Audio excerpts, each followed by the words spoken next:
बिस्मिल्लाहिर्रहमानिर्रहीम। Welcome to Mariyam hygiene. उम्मीद करता हूँ कि आप लोग सब ठीक होंगे। आज हम लोग डिटर्जेंट पाउडर बनाना सीखेंगे, जो कि फोमिंग बहुत अच्छी होगी, क्लीनिंग के साथ कपड़े में चमक लाएगी। क्योंकि डिटर्जेंट पाउडर की सबसे बड़ी चैलेंज ये है कि क्लीनिंग के साथ कपड़े को तबाह ना करे, कपड़े का रंग को तबाह ना करे, कपड़े को डिस्कलर ना करे और फैब्रिक का मटेरियल को डिस्ट्रॉय ना करे। कपड़े क्लीनिंग के साथ चमकदार होनी चाहिए ताकि कपड़ा चमके, कलर अच्छे से निखर के आए। ठीक है, तो हम लोग शुरू करते हैं। पहले हम लोग लेते हैं सोडा एस। ठीक है, we will take soda ash. Soda ash we will take 45%। Soda ash और जो एसिड स्लरी है, linear alkyl benzene sulphonic acid, वो मेन जो बेस है डिटर्जेंट पाउडर का। उसके बाद हम लेते हैं सोडा एस और एसिड स्लरी।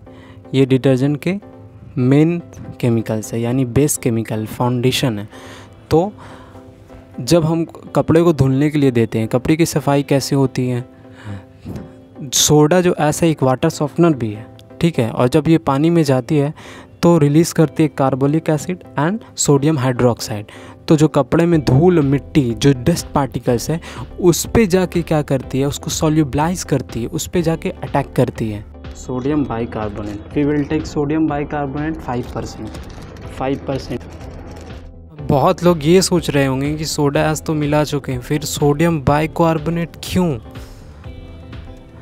सोडियम बाइकार्बोनेट यानी कि मीठा सोडा, बेकिंग सोडा जिसे हम कहते हैं। इससे जानने से पहले कि क्यों मिला रहे हैं, पहले ये जान लें कि डिटर्जेंट पाउडर का जो केमिकल्स है वो बहुत कॉम्प्लिकेटेड है। ये बिज़नेस कोई इजी नहीं है कि कहीं से देख लिया, कोई भी बता दिए। जिनको केमिस्ट्री का सी भी नहीं पता है उसको आप देख रहे हो यूट्यूब में कि बस 20 का बनाओ, 50 में बिक्री करो, 20 का बनाओ, 60 में बिक्री करो, पैसा तो छापोगे। कौन देगा पैसा आपको? वैसा डिटर्जेंट पाउडर लेके जाओगे तो गाली सुननी पड़ेगी आपको। पिछले 40 सालों से इंडिया और पाकिस्तान के जितने लोग डिटर्जेंट पाउडर का बिज़नेस किए हैं वो डूबे हैं। क्यों डूबे हैं? क्योंकि उनको कुछ नॉलेज नहीं है। वो रिलाई करते हैं कि दूसरे जो हमें बता देंगे फॉर्मुलेशन, उसी पे रिलाई करके वो बनाने लगते हैं। वो पत्थर का चूरा, डेलोमाइट और नमक डाल के डिटर्जेंट बनाते हैं, है ना। तो आप तो देख लेते हो कहीं से फ्री में, और फिर उसके बेसिस पे आप सोचते हो ये तो मैं डिटर्जेंट पाउडर का बिज़नेस कर लूँगा। इतना इजी है क्या? डिटर्जेंट पाउडर जो बनाना है वो बहुत मुश्किल है। बहुत सारा एक्सपीरियंस चाहिए होता है, एक्सपेरिमेंट करना पड़ता है, केमिस्ट्री की नॉलेज होनी चाहिए कि कौन सा केमिकल क्या काम कर रहा है। जो आपको बता रहे हैं उनको केमिस्ट्री का सी भी नहीं पता है और आप उस पे रिलाई करते हो। तो जो बेकिंग सोडा है ना, उसका जो काम है वो जो कपड़े का, जो डिटर्जेंट का जो है ना परफॉर्मेंस वो बढ़ाता है। ठीक है, एफिशिएंसी को बढ़ाता है, बूस्ट करता है पावर को बेकिंग सोडा का। और जो हम जो कपड़े पहनते हैं उसमें पसीना आ जाता है, तो पसीना की वजह से बदबू आती है, तो वो बदबू को हटाता है। कपड़े से जो बदबू रहती है ना, तो वो बदबू को हटाती है कपड़े से, और डिटर्जेंट का ओवरऑल जो पावर है उसे बूस्ट करता है। ठीक है, जो मीठा सोडा या बेकिंग सोडा है वो बहुत अच्छा क्लीनिंग एजेंट है और स्टेन को रिमूव करता है कपड़े से। तो आप ज़रूर इसे इस्तेमाल करें। और आपको डेलोमाइट पाउडर कभी भी डिटर्जेंट पाउडर भूल से भी यूज़ नहीं करना डिटर्जेंट पाउडर में, वरना आप तबाह हो जाओगे। डेलोमाइट अगर आप करेंगे ना इस्तेमाल, तो आपका जो कपड़ा अगर आप धोएंगे ना तो उससे कलर फेड हो जाएगा, चमकदार कपड़ा नहीं आएगा, ब्राइटनेस नहीं आएगा, उसमें कपड़ा तबाह हो जाएगा। डोलोमाइट कभी यूज़ नहीं करना है, ओके। और सोडियम सल्फेट इसलिए हम यूज़ कर रहे हैं ताकि एक फिलर के लिए, और जो हम कपड़े धोते हैं तो उससे क्या होता है ना कि कलर उससे फेड होता है, तो सोडियम सल्फेट वो कलर को जैसे कि फेड होने नहीं देता है, ठीक है, उसमें मदद। We will take 15% sodium sulphate. TSP tri sodium polyphosphate, STPP।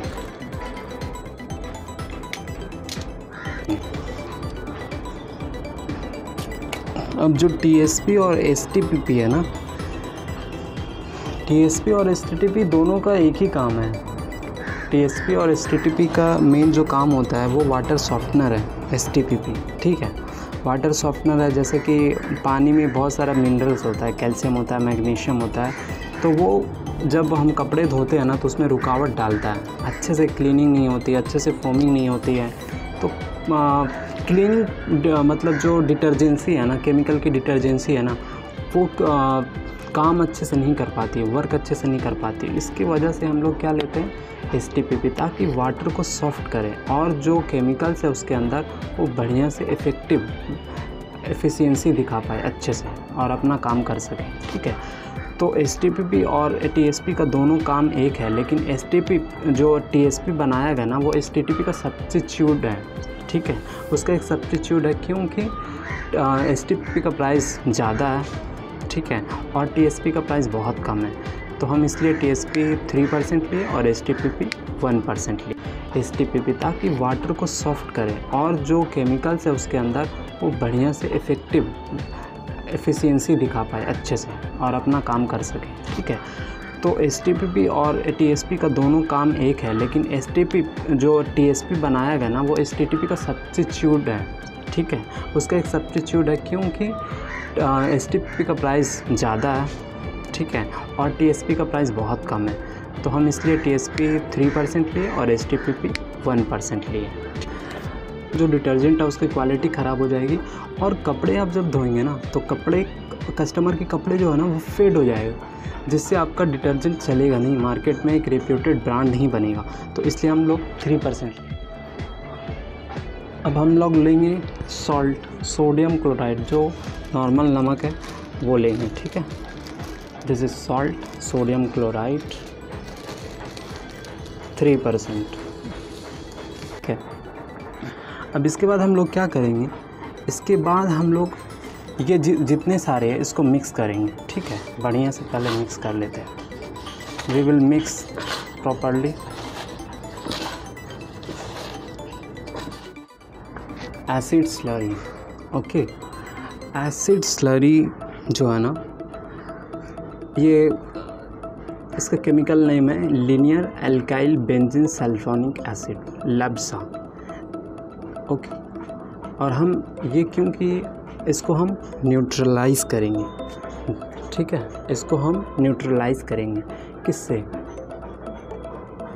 Caustic soda से, कॉस्टिक सोडा से इससे न्यूट्रलाइज़ करेंगे, सोडा से इसको न्यूट्रलाइज़ करोगे ना, ठीक है, तो ये बन जाएगा sodium linear alkyl benzene sulphonate. पहले ये क्या था, ये है linear alkyl benzene sulphonate, now it is sodium linear alkyl benzene sulphonate.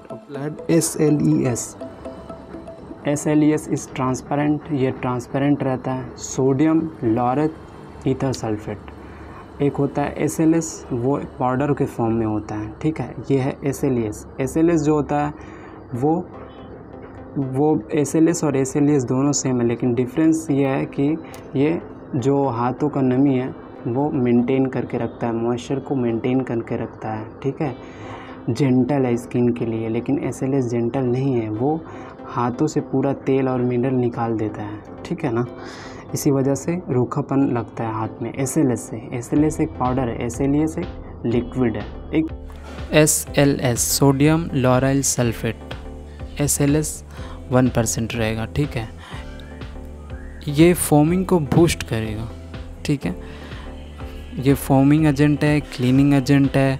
जो भी कपड़े में ऑयल रहती है ना, ऑयल लग जाती है, उसे निकालती है। बहुत अच्छा क्लीनिंग एजेंट है और बहुत ही अच्छा फोमिंग एजेंट है।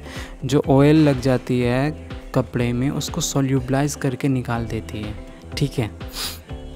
ऑप्टिकल ब्राइटनिंग एजेंट हम लोग मिला रहे हैं। क्यों मिला रहे हैं? 1500 रुपीज़ कीजिए, फिर भी क्यों मिला रहे हैं? अब आपको तो बताया गया है कि इससे मिलाने से कपड़े में वाइटनेस आ जाती है, सफ़ेदी आती है। हालांकि सिर्फ इसका पर्पज़ ये नहीं है, क्योंकि सिर्फ इसका यही पर्पज़ होता तो इसका प्राइस इतना ज़्यादा नहीं होता। ये ऑप्टिकल एजेंट है ना, ऑप्टिकल ब्राइटनिंग एजेंट, ये डिटर्जेंट पाउडर के इंडस्ट्री में बहुत बड़ी डिस्कवरी है। क्यों? क्योंकि आप एक गौर किए होंगे कि सूरज की रोशनी में कपड़ा जो है ना वो डिस्कलर हो जाता है, फेड हो जाता है उसका कलर। ऐसा क्यों? क्योंकि सूरज की रोशनी जब पड़ती है कपड़े में तो हीट प्रोड्यूस करती है। हीट मतलब यूवी लाइट रहती है ना सूरज की रोशनी में, तो यूवी लाइट के कारण क्या होती है कि कपड़े फेड होते हैं। ओके, तो इससे बचने के लिए क्या आविष्कार हुआ? Optical brightening agent. ये क्या करती है कि यूवी लाइट को एब्जॉर्ब करती है। जो हीट है ना वो एब्जॉर्ब करती है। एब्जॉर्ब करके क्या करती है? कन्वर्ट करती है और ये एमिट करती है कौन सा? ब्लू और वायलेटेड लाइट, जिससे कपड़ा एकदम चमकदार दिखता है। ठीक है।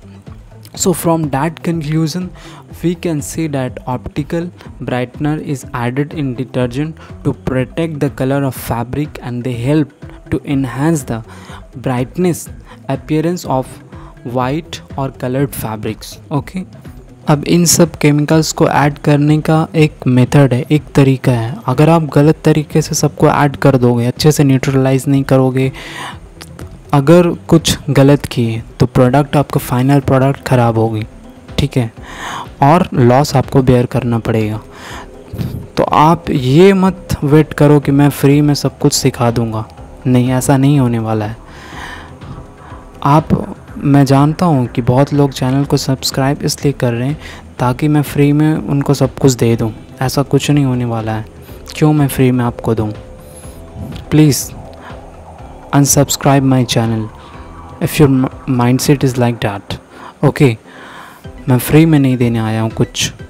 मैं जब अपना सर्विस दे रहा हूँ, जब मैं अपनी एक्सपीरियंस दे रही हूँ, नॉलेज दे रहा हूँ, वैल्यू एडिशन आपको दे रहा हूँ, और सबसे ज़्यादा इम्पोर्टेंस मैं अपना टाइम आपको दे रहा हूँ, तो आप ये क्यों एक्सपेक्ट कर रहे हो कि हर चीज़ फ्री में मिलेगी? Please unsubscribe my channel.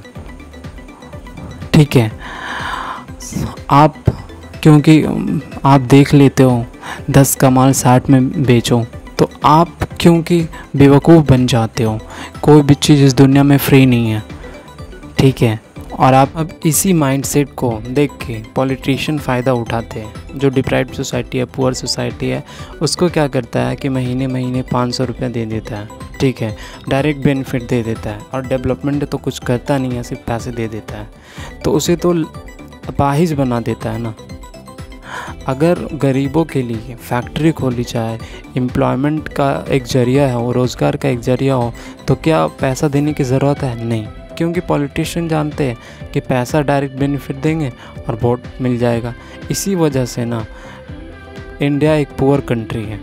ठीक है, तो अगर आप डॉक्टर के पास जाते हो तो आप फ़ीस देते हो ना, टीचर के पास जाते हो एजुकेशन हासिल करने के लिए स्कूल में, तो वहाँ पे फ़ीस लगती है। आप लॉयर्स के पास जाते हो तो वहाँ पे भी फ़ीस लगती है। वैसे ही हम लोग का एक मिनिमल चार्जेस है। ठीक है, प्रैक्टिकली हम आपको बताते हैं कि बिज़नेस कैसे आपको बनानी है। ठीक है, और आपको जो भी चीज़ आप बना रहे हैं उसका क्या मेथड होगा बनाने का, उसमें क्या इंग्रेडिएंट्स होगा, कौन सा केमिकल्स लगेगा। ठीक है, तो इसमें हम लोग का एक्सपर्टीज़ है, क्योंकि हम आपको टाइम देंगे, एक्सपीरियंस दे रहे हैं, वैल्यू एडिशन कर रहे हैं, तो इसी वजह से हम लोग चार्ज भी करेंगे, और ये कोई गलत नहीं है। ठीक है, और हम लोग बताएंगे कि आप जो उसका रोड मैप क्या होने वाला है। ठीक है, जैसे कि साबुन तो सब लोग घर पे बना लेंगे, लेकिन क्या सेल करना इजी है? नहीं। क्यों? हिंदुस्तान यूनिलीवर सबसे बड़ी कंपनी है, अब उनको पता है कि मार्केटिंग स्ट्रैटेजी हमको कैसे करनी है, उनको पता है कि इंडिया एक प्राइसिंग सेंसिटिव मार्केट है, ठीक है ना। तो वो तो उनके पास जो हिंदुस्तान यूनिलीवर का उनका डिस्ट्रीब्यूशन चैनल इतना स्ट्रॉन्ग है। क्यों? क्योंकि मार्केटिंग स्ट्रैटेजी वो जानते हैं, अपनी कंज्यूमर को जानते हैं, टारगेट कंज्यूमर को जानते हैं, और कंज्यूमर का क्या बाइंग पैटर्न है, क्या बिहेवियर है वो उनको पता है।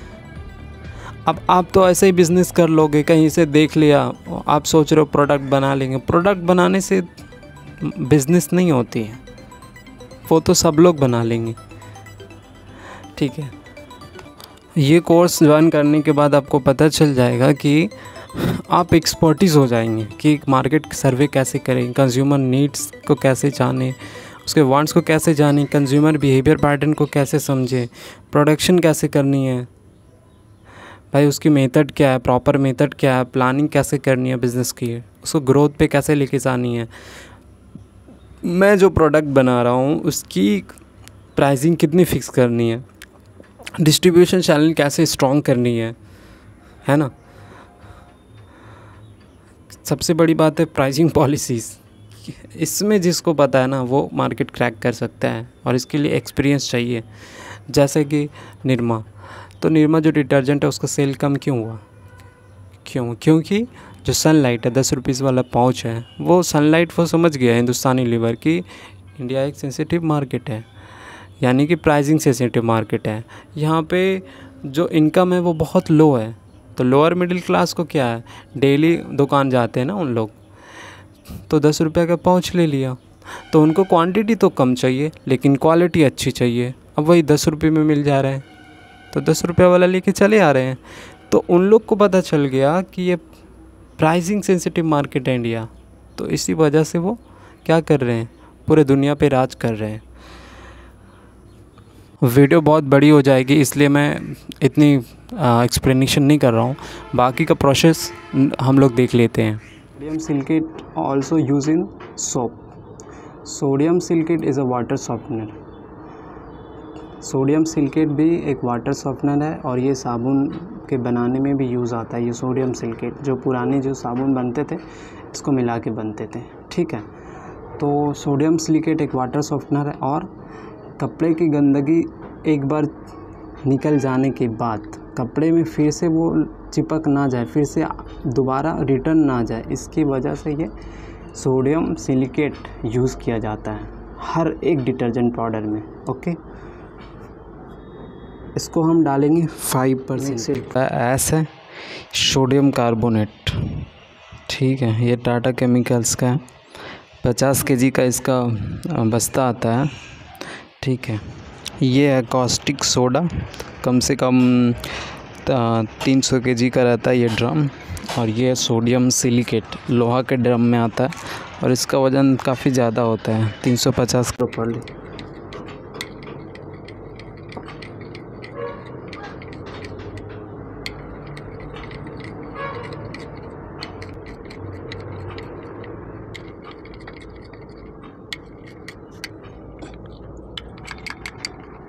We will add these things.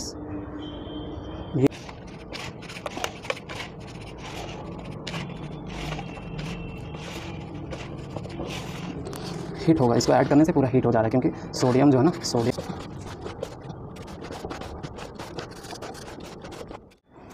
Oxalic acid मिलाना, ठीक है, oxalic acid.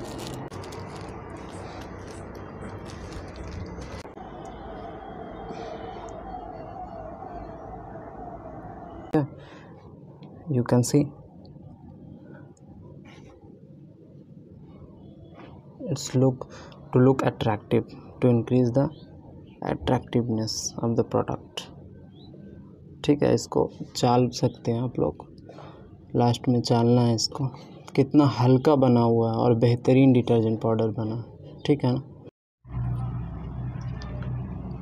And now we are going to check the detergent foaming capacity, ठीक है। अब हम लोग डिटर्जेंट की फोमिंग कैपेसिटी चेक करेंगे। आप देखिए कि कितना बेहतरीन ये डिटर्जेंट है, कितना अच्छा फोमिंग होता है, ठीक है। मैं थोड़ा सा जो मैं बनाया हूँ थोड़ा सा लेता हूँ, रफली मे बी 2 ग्राम, ठीक है। अब थोड़ा सा मैं देता हूँ,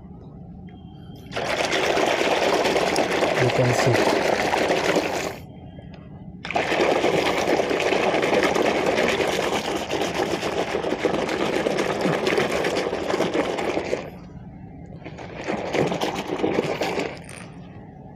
सी the foam.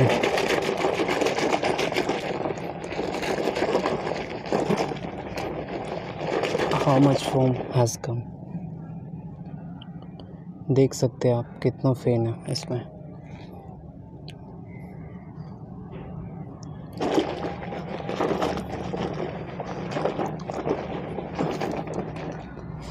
How much foam has become. बहुत अच्छी क्लीनिंग